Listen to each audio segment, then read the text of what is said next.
What's up, people? It's your boy Profection back again. Don't try to be right, strive to be righteous. We are here on the long and anticipated video, self-reflection versus self-regulation, chapter 2, guys. The making of a man, or of a decent man. Okay, so let's check this. Let's check it out. Right. So, self-reflection. Self-reflection, me personally, it kind of comes off the Profection philosophy, and I'm going to put that in the description actually below. So, in 1995,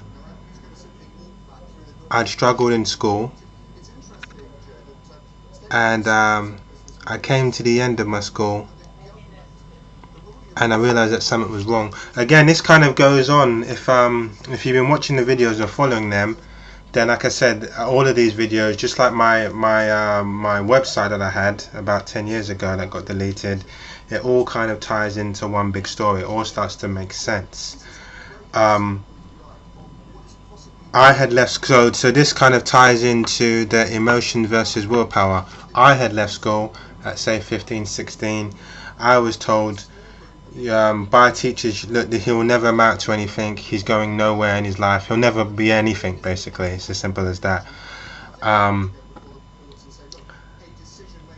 at that time there, towards the end of school, realised that there was slightly something wrong. Things just seemed a little harder. To be honest with you, when I'm looking back then, I had learning difficulties. If not ADD, attention deficit disorder, then maybe some form of dyslexia. Okay, I never received help for it. You got to understand that in the 90s, people are like, so readily throwing out, oh, this person's ADHD now, and this person this person's that. They're just throwing it out just for the fun of it. In the 90s, it was your child is a pain in the ass. He's a nuisance. He's a troublemaker. There was no, oh, let's try to figure out why your child's this way. It would just throw these bad labels at the child. Okay, if you combine that with maybe coming from a broken family, maybe from other issues that I mentioned in the emotions versus willpower, which I won't go into, then yeah, you have a little bit of a kind of a reckless child in a sense. That was me. So what I did then is I started to make up a few rules in my head. One of them was convert negativity into positivity. I realized then that I had a lot of strong negative thoughts, and they would just suddenly pop into my head. Like, it might be like a swear word. It's almost like a tick. You know, you get some people that say, go to hell, F you, and they can't control it. That's how it was, but they were going on in my mind. Also, it was a lot more emotional. It wasn't just me verbally saying these things. These things were hitting. I was emotionally feeling certain strong urges, negative urges, and they were governing, they were controlling my day-to-day activities, social interactions. So I had to make up these rules, and one of the rules was, regardless of how much pain or how sad you feel, if you feel sad or if you feel angry, rather than take out your aggression on other people, you will always be as nice as you can. You will be the most positive person you can. So sometimes I was walking around and I was really aggressive for no apparent reason. I knew it had nothing to do with other people, and rather than I'd be kind of angry, and someone would say hello, and I'd say hello, how are you, and it was awkward for me. But I was learning that regardless of how angry I felt, I wasn't going to take those emotions out on other people, unless of course they gave me a reason to, because let's face it, not everyone in this world is perfect. You may be in an environment in a bad environment around bad people. So if you experience an anger and aggression, then and it's directed at the right people, as cold as it sounds, then direct it at them. It's as simple as that. You know, you can't be bullied and you're not defending yourself. So to cut a long story short, um, I would go day by day and I'd say to myself, right, how can I make Wednesday better than Tuesday? How can I make Thursday better than Wednesday? I did this by self-reflecting. I look at the previous day and say, right, I need to, yesterday I was kind of teasing this guy too much, I was teasing this girl too much, or yesterday I didn't really help my mother out around the house as much as I should have helped her out. Yesterday I didn't really tidy the whole house. I didn't really wash my clothes. I should have done more. So it was always about how can I make the previous day better than the other day. Self-reflecting for me was also conversations. Or I was also able to kind of memorize conversations with people. So I could look back and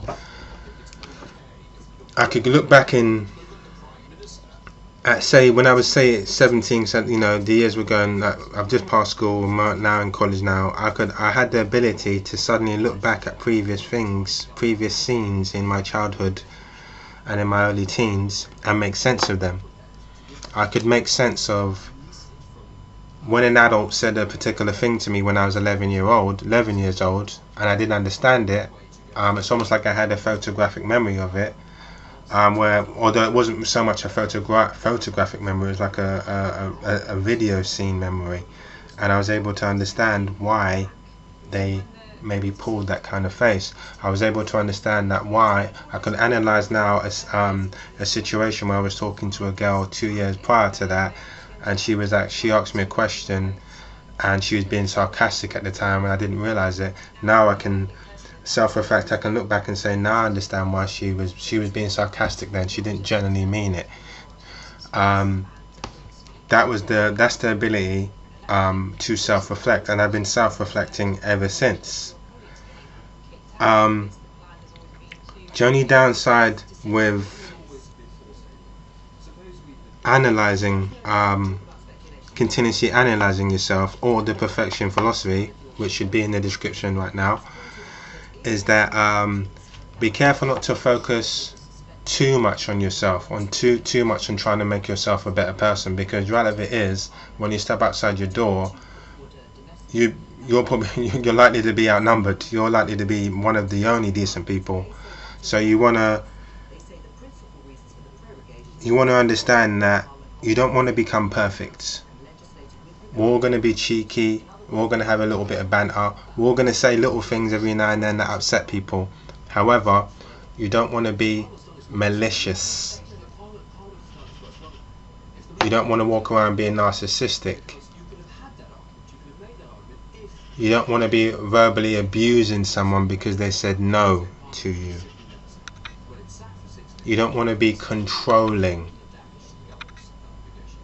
You don't want to be a burden to people, so forcing yourself into other people's lives. Yeah, you want to have something called self-respect, pride. Okay.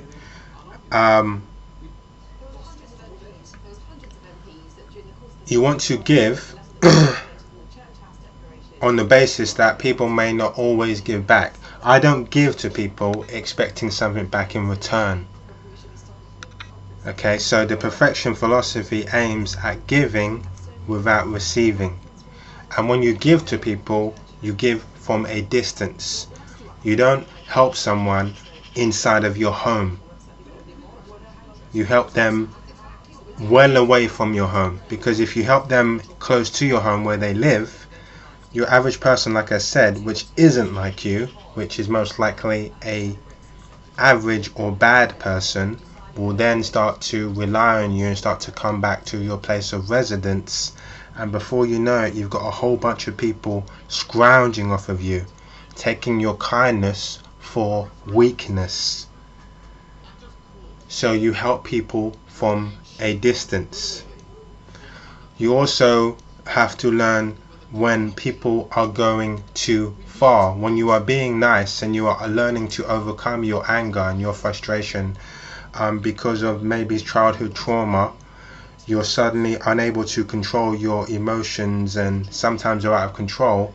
You don't want to go around. You don't want to be that moody guy in the room that everyone hates and says, "Oh, why don't he just go home? Why is he here?" and all of that. You don't want to be that guy, so you're trying your best to control yourself. Where the word self-regulation comes in, you're trying your best to self-regulate yourself. But at the same time, you have to learn to know the difference between someone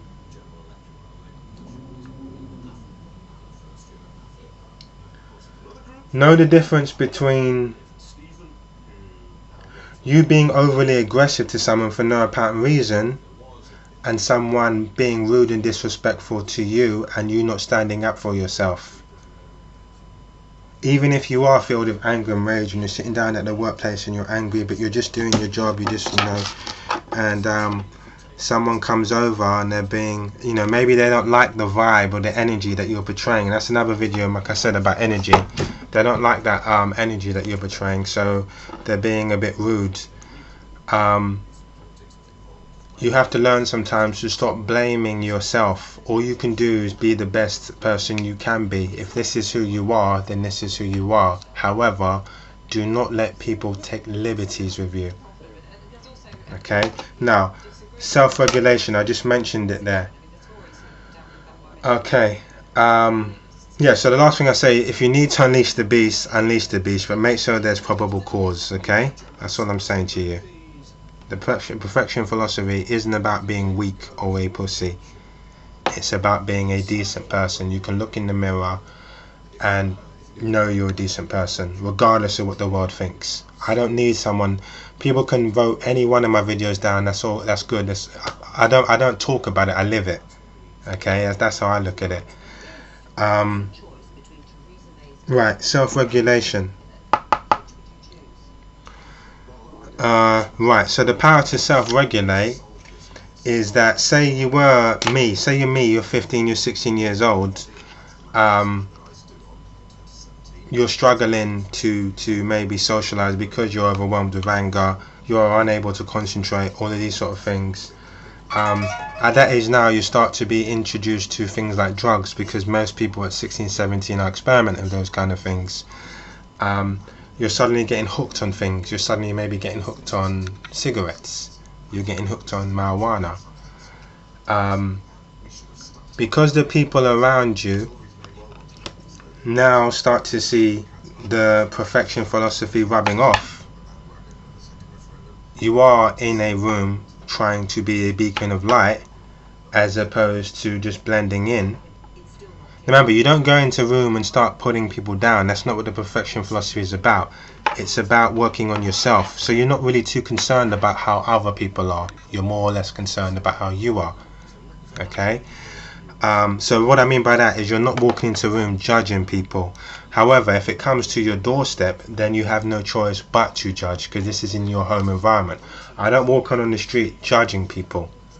But sometimes what will happen is, when the perfection philosophy kicks in, people will then start to think maybe he thinks he's better than us. You won't have to say anything or judge people. Because of your actions and the way you conduct yourself, people will say, well, because of the way this guy conducts himself, I know you don't like me doing this, I know you don't like me doing that. And they'll start to hate on you without you even opening your mouth. What that basically means is that when you're sometimes around people, when you're experimenting at a young age, say 16, 17, 18, with things like drugs or alcohol or whatever it is, there's no one to turn around and say to you that, for example, when I was younger, the amount of friends that I helped from doing anything reckless or stupid, anything that may cause their life, If they drank too much alcohol, I was the one to step in and say, don't drink that much alcohol, you drank too much. Don't smoke that, it doesn't sound right, it doesn't feel right. But yeah, I can't count on one hand one person in the whole 40 years of my existence on this planet that has stepped in and said, Luke, you're drinking too much, Luke, you're smoking too much.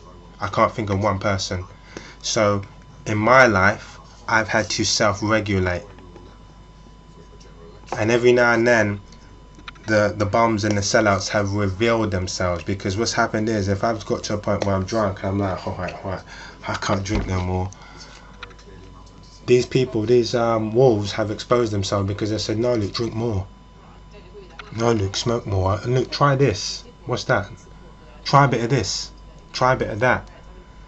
So rather than them be real friends, they've kind of exposed themselves. And that's why I say to people that self-regulation is a powerful tool. You have to learn that when you're following a certain code of morals,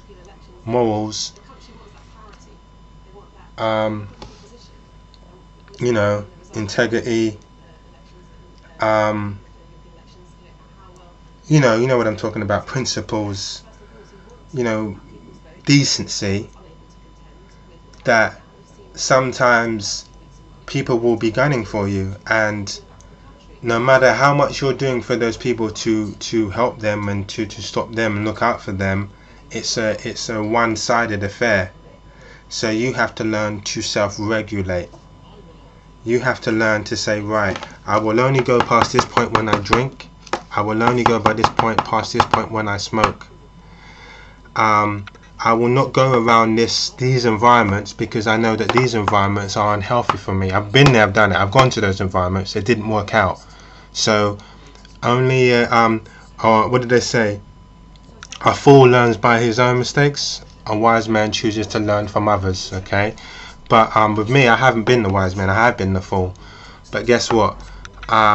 I've been in that situation, it didn't work out for me, so I have to learn to self-regulate. Don't go into that environment again.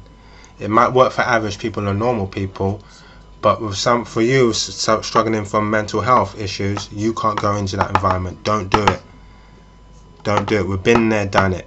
This is self-regulation. Okay, you know that this kind of food doesn't, you know that maybe you're lactose intolerant, so you know that you can't go to a meeting, have a cup of milk or whatever and then go to a meeting, because your stomach's going to be playing up the whole time you're at the meeting. You're self-regulating, you're preventing yourself from going into situations or environments where you know that the outcome's not going to work out good for you. So yeah, so that's pretty much self-reflection, my version of self-reflection versus self-regulation. Something that you want to take note of,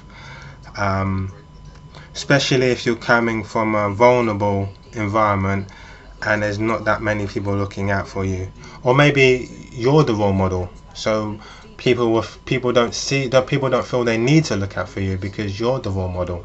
So they think to themselves, we don't look out for him, he's the one that's looking out for us. He tells us, we don't tell him. Whichever way, take these tips, and I'll see you around for another video. Peace.